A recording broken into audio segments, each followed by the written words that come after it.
او هغه اشیاء چې هغه د علم کار ورکوي، انسان په علم حاصلی، نو هغه اعضا رب العالمین په دې بدن کې ټولو نه اوچت کېښوده چې هغه د غوږونه، سترګې، دماغ دا شی نه دي. نو چې کم اعضا او تعلق د علم سره دی، نو هغه اعضا رب العالمین په دې بدن کې اوچت کېښوده. دا د ولې د علم د وجې نه. نو معاشره کې هم چې چا سره علمي، نو رب العالمین دوی له یو مقام او یو مرتبه ورکړي وي. حدیث کې راځي دا الله رسول فرمایي من کان فی طلب العلم کانت الجنة فی طلبه. وی څوک چې د علم په طلب کې ووتو، علم حاصلی، نو جنت د دغه بنده په طلب کې ولګي. دی وی ما ته د علم ملو شي، او جنت وی چې دغه طالب او دغه عالم دی ما ته ملو شي. بل یو حدیث کې راځي د الله رسول فرمایي من خرج فی طلب العلم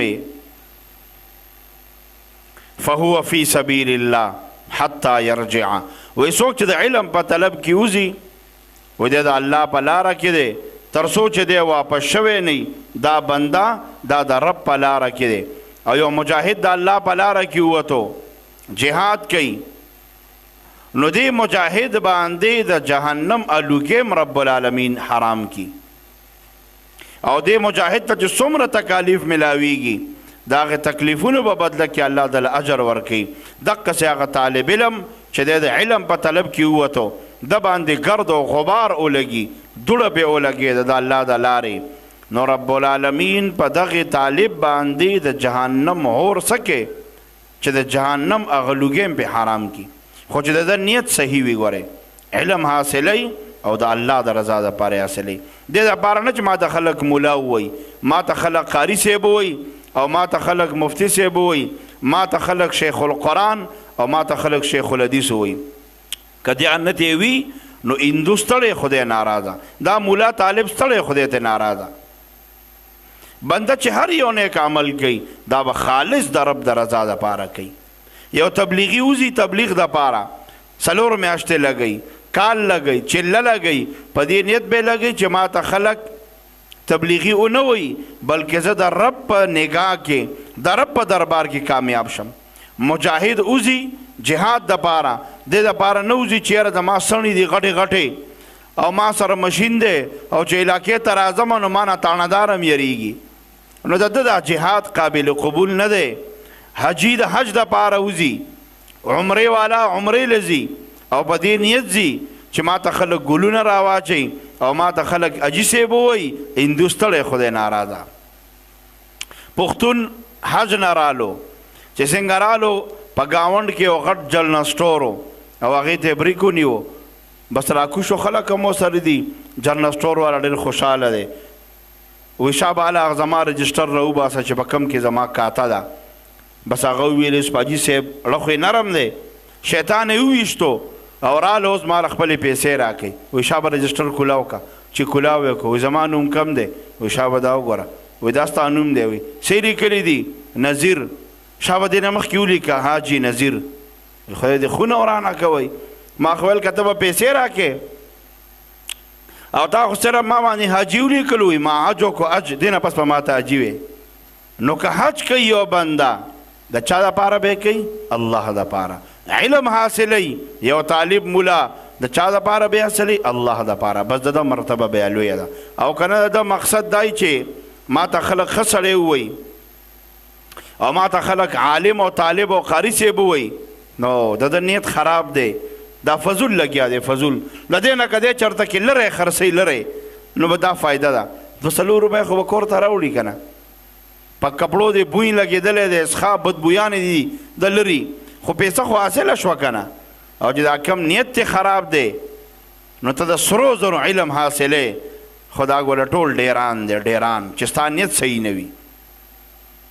نو علم له الله یو لوړ مقام ورکړی دی، لوړ. دا علم دا د الله صفت دی او الله دا خپل صفت هر چاله نه ورکوي. ګورئ رحم د الله صفت دی، رحم الله د انسانانو د زناورو په زړه کې ایښی دی، هر چاله خدای ورکوي. رزق رازق دا د الله صفت دی. بنده وګورئ پلار دی بچو له رزق ورکوي، دا یو ذریعه جوړه ده. داسې ډېر صفات دي. الله بندگانو لورکی بشمیره به حسابه. خدا د علم صفت ګورې الله چاله نه ورکوي. هغه بندگانو لورکی چې کم الله خوښ کی او الله یې چاڼ کی دله الله د علم صفت ورکوي. روایاتو کې راځي وایي کله چې رب العالمین د یو عام بنده نه خوشحاله شي، د یو عام بنده نه راضي وي، نو الله دله په جنت کې یو کور آباد کی. دی به دې کور ته ځي، دا د ځای دی. او چې کله د یو عالم نه خوشحاله شي نو دې عالم د پاره الله په جنت کې پوره یو کلی آبادوي، یو کور نه پوره کلی آبادوي، ځکه چې د عالم مرتبه اوچته ده. نو کوشش دا وکئ په خپلو بچو باندې علم وکړئ. علم دا ننني فضایل دې دپاره نه دي چې بس زه مولا یم او زما شاګردان دا طالبان دي او دی فضایل زه ویمه. زما مقصد دا دی چې دا ورځې شپې د داخلو دي، مدارسو کې داخلي شروع دي، یو د بچی علم له ورکوي. نو دی علماو له الله پاک یو لوړ مقام ورکړی. د الله رسول فرمایي نوم العلماء عبادة، د علماو دا خوب وی دا عبادت دی. د الله رسول فرمایي فضل العالم علی العابد کفضلی علی ادناکم، وی د عالم فضیلت په عابد داسې دی لکه زما فضیلت چې په تاسو کې په یو ادنا کس وي. او څنګه چې الله علماو له په دنیا کې مشري ورکړې ده، نو دا به په جنت کې موږ سردارانی. یو روایت کې راځي چې جنت ته جنتیان لاړ شي، نو بیا به رب العالمین د جنتیانو نه پوښتنه کوي ای جنتیانو ما نه وغواړي څه درکم؟ وایي جنتیان به ورته وایي چې ربه هر نعمت دې راکو، جنت کې چې څه دي ټول موږ ته میلاو دي، څه وغواړو؟ وایي الله فرمایي وغواړئ. خدای موږ نور څه وغواړو؟ رب العالمین به ورته فرمایي چې په دې جنت کې ستاسو په ګاون کې علما دي، او دا علما ستاسو په دنیا کې مشرانو، تاسو به ورتلی د دوی نه مسایلو پوښتنه کوله. لاړ شئ د علماو نه تپوس وکئ، د علماو نه تپوس وکئ چې څه پکار دي. نو وی علما به ورته وایي چې ای جنتیانو رب العالمین نه وغواړئ چې خدای هر څه دې راکه، خو ستا دیدار نه دی میلاو شوی مونږ ته. وی رب العالمین به فرمایي چې علماو له ما دې د وجې نه ولیږلی چې دا په دنیا کې هم ستاسو مشران او سرداران دي او په جنت کې هم دي. نو یوازې مشري د علماو په دنیا کې نه ده، په آخرت کې هم ده. نو دا کومه مشري چې علماو ته میلاو ده، ستاسو دا نه ده خوښه چې دا مشري الله مونږ له هم راکړي، زمونږ بچو له ورکړي، زمونږ نسو له ورکړي؟ نو عهد وکړئ انشاءالله 2 سال علم دین کورس کې داخله والی که پوره 8 کاله علم نشئ کولی، 2 کاله کورس دی ما تاسو ته پیل وویل، او 3 ورځې چوټي هم نه پکې، جمعه هفته اتوار، او سبق هم د سهار نه نه دی، سبق به د ماښام مونځ نه پس شروع کېږي، 2 ګنټې دي چې 2 کاله تېرېږي، په ځان به هم نه یې پوهې. ښایسته مزېداره ګیره به دې پرېښي، تا ته به سند هم میلاو شي، تا ته به پټکې هم ووالی شي، د علماو په فهرست کې به راشي. شیطان وایي چې پام کوه ګورئ، که در باندې د ملا نوم ولګېدو، د ملا نوم، نو ته خو څه سکې، خو تا ته پته ده که نه، دوکه ته کې، فراډ ته کې، ملاوټې ته کې، پردو ښځو ته ته ګورې، لاره کې ده نه یو کس نه دی خلاص، شیطان ته دا ټول ګناهونه مخې ته کي. شیطان ته وایي خدای دې تباه که، زه چې علم کوم ما خدای قبلی، ما به خدای تمامو ګناهونو نه م ساتي.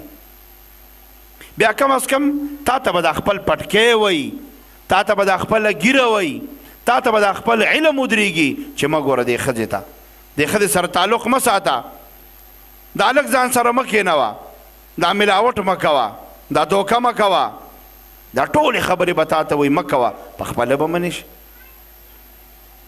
چې موږ لږ غونتې عهد وکړو، لږ غیرت ځان کې پیدا کړو، ایمانی غیرت پکار دی. ګورئ نور الحمدلله پښتانه ټول د غیرت نه ډک دي، خو چې نن غیرت کم دی په پښتون کې، ایمانی غیرت کم دی. ایمانی غیرت دا پښتون نه تقریبا زم چې په وتو باندې دی، نو انشاءالله عهد وکړو، عهد په خپله باندې به علم حاصلو، په خپلو بچو باندې به انشاءالله العزیز مونږ علم کوو. شاه ولی الله محدث دهلوی رحمه الله فرمایي خپل کتاب کې لیکلی دي وایي زه یو کال لاړم حج له چې حج له لاړم مدینې منورې ته ورسېدم د امام الانبیا صلی الله علیه وسلم د روضې مبارکې زیارت لتلم کله باب السلام باندې ورلم وایي ما چې وکتل د مواجهې شریفې نه داسې د سرو زرو د تارونو په شکل باندې شعاګانې راوځي وایي ما کتې دا شعاګانې د هغه کسانو په سینه ورننوتې چې کوم د احادیثو طلبګارو طالبانو مولیانو د هغوی په سینه دا ورننوتې